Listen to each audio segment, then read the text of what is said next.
In the last episode of the Book of Enoch, we saw our hero venture to the ends of both the heavens and the earth with his angelic guide, the archangel Uriel.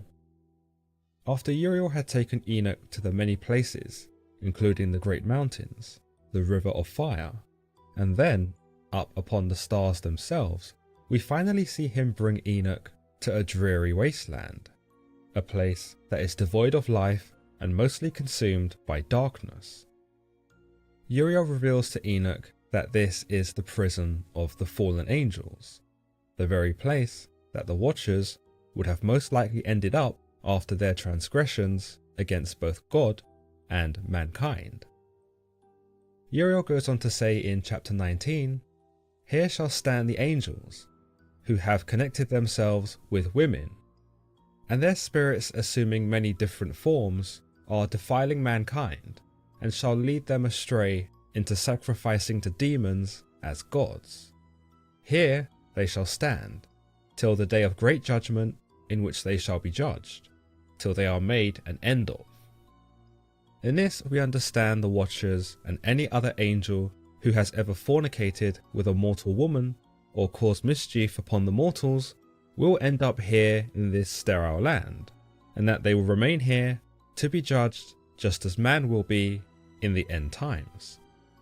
You might say that by Uriel's words, man and angel are held to the same standard, and though angels are thought to set better examples and be representations of the divine, they are not exempt from suffering the same fate as us, should they transgress against the Lord. By suggesting that fallen angels are eligible for suffering in the end times, the Enochian legend provides a new perspective for angels that isn't touched upon in the Bible. The angels here are not pinnacles of perfection, and whilst they are ranked higher than man in their closeness to God, they are not flawless, and certainly appear to possess free will in the same way that we do.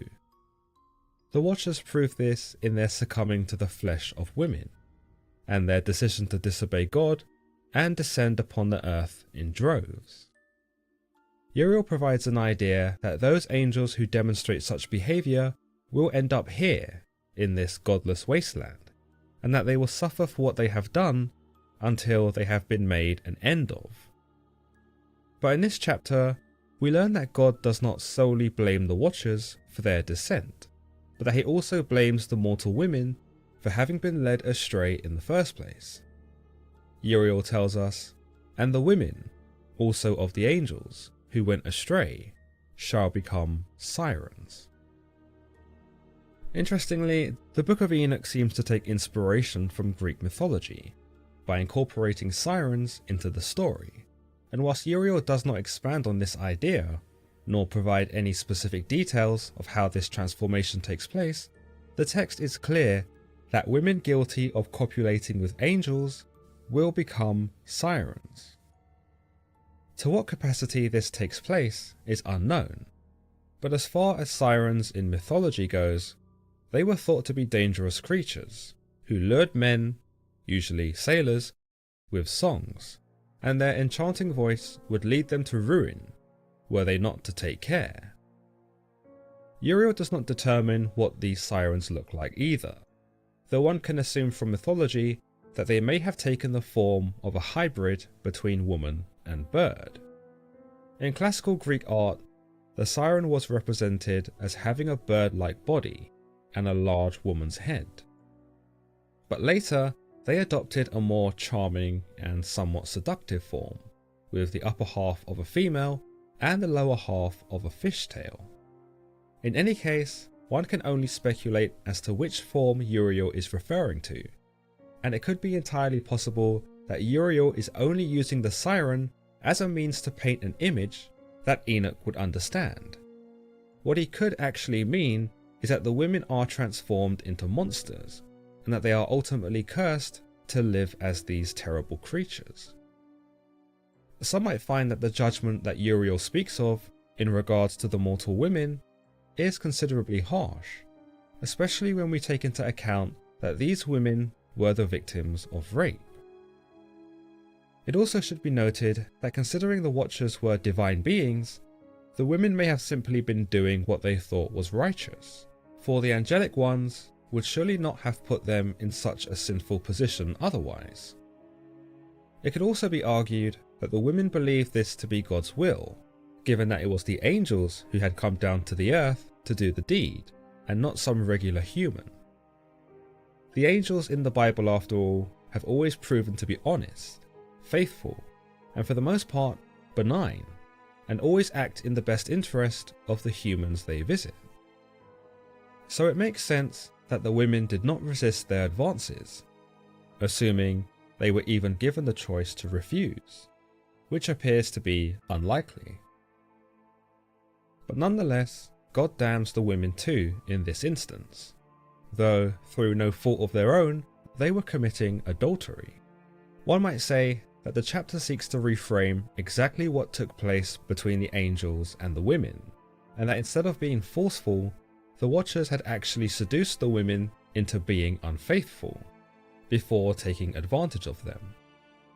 This then paints the women of the time in a negative light, for they were essentially led astray by the fallen angels, and traded their husbands for a night of passion with an angel. Though again, this is a particularly hard point to argue, considering that the Watchers were angels, and so saying no to one of them isn't exactly something that the biblical God had ever prepared mankind for. Another point to make about Uriel's words proposes a new idea, that Uriel isn't talking about the mortal women, but instead female angels, who had also fallen during this time. His wording that, "and the women also of the angels, who went astray shall become sirens," is up for some scrutiny, and may propose a new concept that there were female angels amongst the angelic host, and they too had a hand in the downfall of both man and themselves. This might make some sense when you consider that turning a mortal woman into a siren is a bit random, but to change a female angel into a siren is to transform something holy into something evil, and thus reflect the change the female angel has had from good to bad. By transforming an angel into a siren, God ensures that they become the complete antithesis of what they were meant to be, and aligns their appearance with that of their newfound nature. But this is purely speculation, and as far as chapter 19 of the Book of Enoch goes, all we really have are the words of Uriel to rely on. In chapter 20, Enoch gives us a mini rundown of what each of the archangels does, probably that which was explained to him by Uriel. He tells us first, Uriel, one of the holy angels, who is over the world and over Tartarus. This is quite interesting that yet again, Enoch uses Tartarus, another motif in Greek mythology that represents a void in the center of the earth, that which the Titans were cast into by Zeus. The comparison is likely again used to establish some connection with the reader, and to illustrate the void where the Watchers are kept, otherwise known as the Duodel, a most bleak and dire place.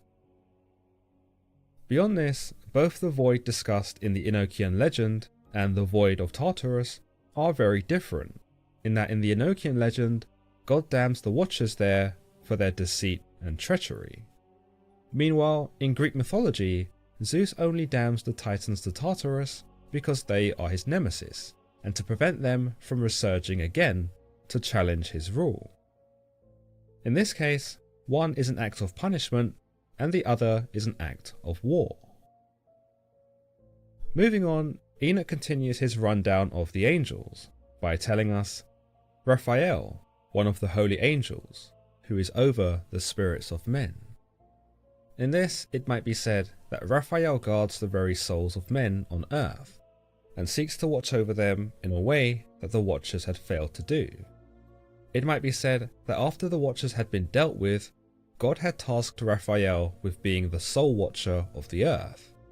By looking after the spirits of men, it may link in with the tradition that Raphael was an angel of healing.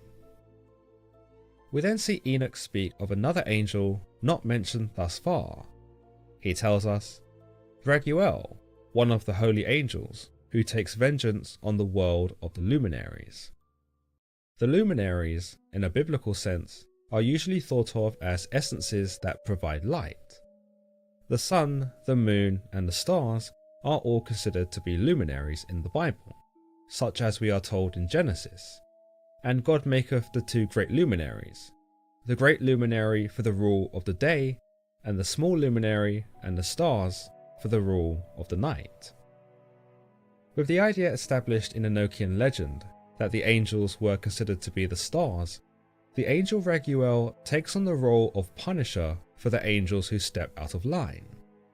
It might be said that after the descent of the Watchers, God sought to put in place a deterrent to stop other angels from doing the same, and so he elected Ṟ to bring vengeance upon those who did end up falling. Enoch continues with Michael, telling us, Michael, one of the holy angels, to wit, he that is set over the best part of mankind and over chaos. And here we can see that Michael is deemed to be positioned amongst the best of mankind, those who were perhaps the most righteous, and there his presence would serve them as they continued to live moral and pious lives. It suggested that he was an angel that was able to govern chaos, perhaps the chaos in one's life, and so to have him on side would see to the righteous amongst mankind living harmonious lives. Yet another new angel is established in this section, as Enoch tells us, Ț, one of the holy angels, who is set over the spirits, who sin in the spirit. It might be said that Ț was tasked to watch over the spirits, those who were the sinful spirits, or demons. We know that the Nephilim were not entirely destroyed, but that their spirits were allowed to live upon the earth, to bring destruction and chaos as punishment to man for having listened to the Watchers. It is possible then that when Enoch refers to the spirits who sin in the spirit, he may be referring to the Nephilim spirits, and that Ț watched over them to make sure they did not become too powerful.